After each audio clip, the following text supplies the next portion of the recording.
work if I ain't never had a job? I ain't never had a job in my life. So how would I work? Our landlord just turned off our electricity. Section 8, you were kicked from the program. Who the hell do I... A young woman shocks everyone by saying she has never worked a single day in her life and doesn't know how she could ever start now. Instead of seeing a first job as a learning opportunity, she believes her lack of experience is the reason she cannot work at all. Her comments immediately spark a much bigger debate about responsibility, ambition, and whether people should rely on government support or take the first step toward becoming financially independent. Food, water, healthcare, shelter, clothing, electricity, transit, access to the internet. These are all basic needs that we require to survive within this society, and as such it is society's responsibility to ensure that those are provided to its people. Full stop. End of story.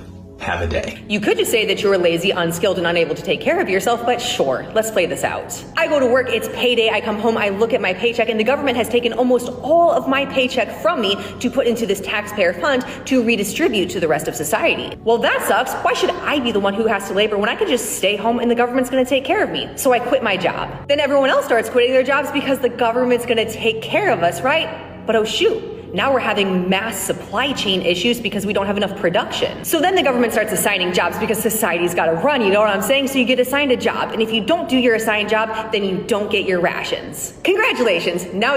The discussion quickly becomes even more controversial when someone argues that food, housing, healthcare, electricity, transportation, and other basic necessities should all be funded by taxpayers. While some believe these services should be guaranteed for everyone, others question who would pay for them and whether such a system would reduce the motivation to work. The debate highlights two very different visions of how society should balance compassion with personal responsibility. Keep on fucking with me, I'ma let him go. I got some, keep on fucking with me, I'ma let these two king courses go on your ass. Play with me if you want to, I'ma let them go. These king courses, the mini ones, y'all ain't seen these right here before. You can't get these in the store right here. I ordered these. I ordered these from Japan. Hey, so we gonna chill and relax today. Because when we get evicted, we gonna be homeless again, and we gonna be doing a lot of work. So it's time to relax the muscles and chill and relax the brain, de-stress. We've been doing a lot of stressing because of what's coming down the pipeline. She's sick and not feeling well, and it's interesting because when we're homeless, we're not gonna be around anybody. So the chance of being sick is actually lower even though it's cold. And that's the thing. We're going to combat the cold very well. So we're not even going to be cold. We're going to have a tent in the tent with all this extra stuff. We made a video about that. So we're not even going to be cold and we're not even going to be around people. So she's sick because she's around people. I just think it's interesting that getting an apartment, a hotel, anything like that, high chance of getting sick right now. And that interesting how being homeless, you can avoid sickness easier. But yeah, we're going to chill and relax. The conversation then shifts to real-life examples involving public assistance and rental housing. A landlord explains how some tenants receive multiple forms of financial aid while continuing to struggle with rent payments, creating frustration for property owners who depend on rental income. These stories fuel ongoing arguments about whether government programs are helping people become self-sufficient or allowing long-term dependence to continue. People sucking off the government. I've talked about this before. I work with Section 8, okay? I have tenants that fall behind throughout the year. And so we know around tax time, those tenants that are on Section 8 will file their taxes. And meanwhile, they're on SNAP benefits. They pretty much have reduced or free rent. And a lot of them are on Social Security because they're able to get like death benefits or this, that, or whatever, that's been perverse. It was supposed to be for retirement. And our politicians were like, here, let me buy your vote and we'll open it up to more population. And they don't contribute like financially or productivity, nothing. And at tax time, I know I need to reach out to them and say, hey, you've got this balance. I know you're filing your tax return, and they're going to get a rebate. They get money back after the federal government pretty much pays for a majority of their living expenses. And so we've got a whole bunch of people that are able-bodied, can work, choose not to. Attention turns to a family preparing for eviction as they discuss the uncertainty of losing their home once again. They try to remain hopeful despite the difficult circumstances, while another eviction unfolds with court officials arriving to enforce a legal order. The emotional exchange reminds viewers that housing disputes affect not only landlords and tenants but entire families facing life-changing consequences. Said you can only get on Section 8 if you're a veteran or a disabled person. Now listen, I agree. If you are of sound mind and good health, you need to get up and figure it out just like the rest of us. Stop having kids so you can ride the wave. The government shouldn't have to help you. At the end of the day, we're all independent. We can get up and grind. Do it like I do it. What do you mean? Why not? We're sick of people just riding the government's wave. Oh, don't worry about it. I'ma just get housing, pay half of my rent, and then use these food stamps. If I need more, I'ma just pop out another baby. What? What happened to go get it out the mud? What happened to work hard for what you want? What happened to that type of thing? You should leave that for people who really need it. People who are missing organs. People who have, they mentally can't, you know what I'm saying? People who need this type of help. Y'all don't. Let's be honest. As the debate continues, many people argue that public assistance should focus primarily on those who are elderly, disabled, or facing genuine hardships beyond their control. Others respond that every financial struggle is different and should not be judged too quickly. In the end, the discussion shows how difficult it is to balance compassion, accountability, and limited public resources while ensuring help reaches those who need it most. The situation becomes even more emotional when a tenant insists there has been a misunderstanding about unpaid rent while officers arrive with a court order to carry out an eviction. She explains that she believed her payments and housing assistance were being handled correctly, but the legal process has already moved forward. As the reality of losing her home sets in, the conversation highlights how quickly housing disputes can escalate once they reach the courts, leaving families with very little time to respond. The community. It's no wonder we got many violations for this. So that brings us to today. We had the trash taken out, the grass cut, and we were just there to put a notice of abandonment on the property as our last attempt to communicate with this woman. The discussion then shifts to another surprising story involving people who were given government housing after experiencing homelessness. Instead of expressing relief, they complain that the apartment is too small and say they would rather have the freedom they felt while living on the streets. Their reaction sparks a wider conversation about gratitude, expectations, and how people value opportunities differently depending on their personal experiences and outlook on life. Because you're here today. What? How y'all got an eviction? What you mean, how? Cause hold on, I just paid. How y'all got an eviction? I ain't got no notice or nothing. That's not correct. I only didn't pay my rent this month, and I got a paperwork that they supposed to be fixing my stuff, or Section 8 supposed to be letting me move. I do have that paperwork. This the only month I ain't paid it. Because they supposed to be fixing stuff out of 26. Who's supposed to be fixing? Section 8 is paying. Yeah, Section 8 paying my rent. And so what happened for you to get behind? I'm not behind. What they saying I owe, because I don't owe nothing but this month.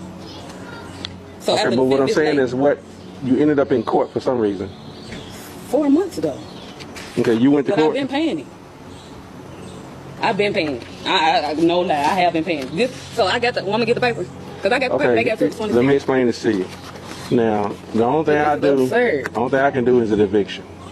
I can't mediate the case. I can't. So you saying I have to get out like right now? Yeah, we're about to do it now.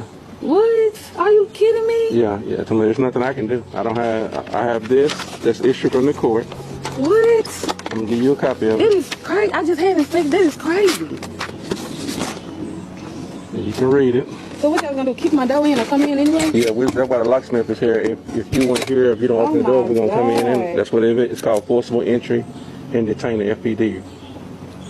Can y'all give me a second? Cause my kids in here. Oh my God! Like I was not warned or nothing. I was no warning. No warning. So you didn't talk. I don't pay. When the last time you talked? I paid my rent last month. I have not talked to them since then. You didn't talk to them? No, I just had inspection on the 25th of last month. Another family shares the devastating moment when their electricity is shut off after months of unpaid rent and the loss of housing assistance. They explain that they have no income, no utilities, and several children to care for, leaving them uncertain about what to do next. While many viewers sympathize with the hardship they are facing, others point out that landlords also face financial obligations, making situations like this far more complicated than they first appear. The reason why I ain't got a job, because I ain't never had a job, and I don't know what it feels like to work. So how would I be able to cope with working if I ain't never had a job? How would I be able to work if I ain't never had a job? Like, I don't know how to work. I ain't never had a job in my life. So how would I work? I ain't never worked for minimum wage. So how would I work? I ain't never had a job in my life. I don't pay tax dollars. Landlord just turned off our electricity. Okay? Our landlord just turned off our electricity because we didn't pay rent. Section 8 has been paying our rent for over 10 years. A couple weeks ago, my landlord shows up to tell me that Section 8 is 3 months late on our rent and that we were kicked from the program. She tried telling us that we had 2 days to come up with the rent. Well, it's been a few weeks. We don't have the money, okay? We have zero income. Everything was taken from us. Food stamps, cash assistance, our disability, everything. They just shut off our freaking electricity. We have no lights. We have no running water. We can't cook. And we have 6 kids. 6 kids. This is not legal. You cannot turn somebody's electricity off because they didn't pay rent. Who the hell do I call? Because now we are without lights, without electricity, no running water, no toilet, no shower. The debate returns to the future of government assistance as people discuss possible changes to housing programs and who should qualify for long-term support. Some argue that assistance should be reserved for individuals who are elderly, disabled, or genuinely unable to work, while those who are physically capable should actively seek employment. Others believe reducing assistance too quickly could create even greater financial hardship for struggling families, making this one of the most controversial policy discussions today. This crazy. Yeah, this is absurd. This is absurd, like literally. I'm not warned of nothing. You gotta get somebody to warn. This is they can put myself out right now. Right now. Like, what? How many people in the house? My son is in there. You need to get all your valuables together. Your cell phone, your charger, your keys. Look, they just sent me a notification today. I only owe $421. This is today at 9:40. Say I don't have anything to do with that, man. You could owe $1 million or $1. I have a writ from the court that says to put you out. And that's all I can do is what the court says. And it always seems to happen at the worst times. Like in the middle of the morning. As the video comes to a close, all of these stories come together to illustrate just how complex the issue of public assistance has become. People who are no longer homeless, technically, because they were given free public housing. This is how they are responding to being taken off the street, rescued, you'd think, from this life of vagrancy. I don't want to be in government housing. This is Isabella Towers, an apartment complex in Knoxville, Tennessee. It's just terrible. And it's just too small. But you could kind of make this nice, about the size of mine back home now. Come on, we gotta learn a little gratitude. This is a heater. I would prefer this personally than living on the street. It's about the same, really. It's really about the same because we would have more freedom out there, though. We wouldn't care if we lost it today, though. You wouldn't care? Nah. Got That's the TV, the only AC, shower. The only 2 things locked door. Yeah, we consider this still homeless. I still believe. I want to live in a house where I could actually go out. From people defending government support to landlords protecting their property and families struggling to avoid eviction, every perspective reveals a different side of the same debate. Whether viewers agree or disagree with the opinions presented, one thing is clear: finding the right balance between compassion, personal responsibility, and economic reality will remain a challenge for years to come. I'm hearing that they're supposed to be doing away with Section 8. I don't know how true that is, but if it is true, it's about time. We got too many people that's taking advantage of the system. Too many people sitting around doing absolutely nothing. And guess what? We tired of it. Us working people are paying for you to sit around and do nothing. So while we out working 2 and 3 jobs, busting our chops and missing time away from our family, y'all at home chilling. Y'all up on the new Jordans, all the new clothes, all the new gadgets and gadgets, all the jewelry, all the bling, and all our hard-working money is going to food in the house and bills. We can't even spend that money on ourselves. More time at work than it is at home. It's not fair. It's time to get up, y'all. If you ain't disabled, if you have 2 working hands and 2 working feet, you gonna get up and you gonna get to work.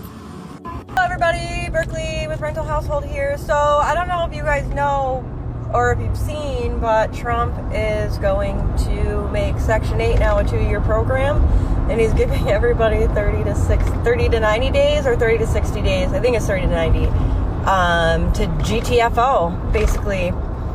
So buckle up.